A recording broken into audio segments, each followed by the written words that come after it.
بجلی صارفین نے بجلی کمپنیوں کے خلاف شکایات کے انبار لگا دیے ہیں۔ ایک سال میں نیپرا میں بجلی کمپنیوں کے خلاف 18,839 شکایات درج۔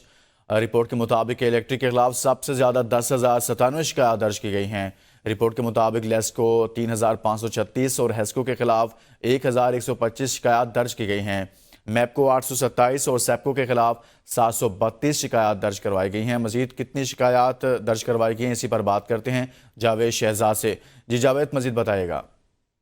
بالکل جی، نیپرا جو بجلی صارفین کے حوالے سے انبار لگ چکے ہیں اور بجلی صارفین نے بجلی کمپنیوں کے خلاف جو شکایات درج کی ہیں وہ اپنا ریکارڈ توڑ چکی ہیں۔ ایک سال میں نیپرا میں بجلی کمپنیوں کے خلاف 18,839 شکایات درج ہوئی ہیں، جبکہ کے الیکٹرک کے خلاف سب سے زیادہ شکایات 10,097 شکایات سامنے آئی ہیں۔ لیسکو میں 3,536 اور جبکہ ہپکو میں 1,225 ہوئی ہیں، جبکہ سال 2023 میں میپکو میں 827 شکایات سامنے آئی ہیں۔ حالیہ ایک سال میں فیسکو میں 723 اور پیسکو میں 638 شکایات سامنے آ چکی ہیں، جبکہ اس حوالے سے گیپکو میں 423 اور آئسکو میں 313 اور کیسکو میں 167 شکایات سامنے آئی ہیں۔ اس حوالے سے بتایا جا رہا ہے کہ بجلی صارفین کی مشکلات بڑھ چکی ہیں اور جو بجلی کی جو کمپنیاں ہیں یہ عوامی شکایات کے نہ ازالہ کر پا رہی ہیں، نہ ان کے اوپر کوئی ایکشن لے رہی ہیں، جس کی وجہ سے ہر آئے دن ان شکایات میں اضافہ ہوتا جا رہا ہے۔ جی جی ٹھیک، بہت شکریہ۔ جاوید شہزاد اس حوالے سے آگاہ کر رہے تھے۔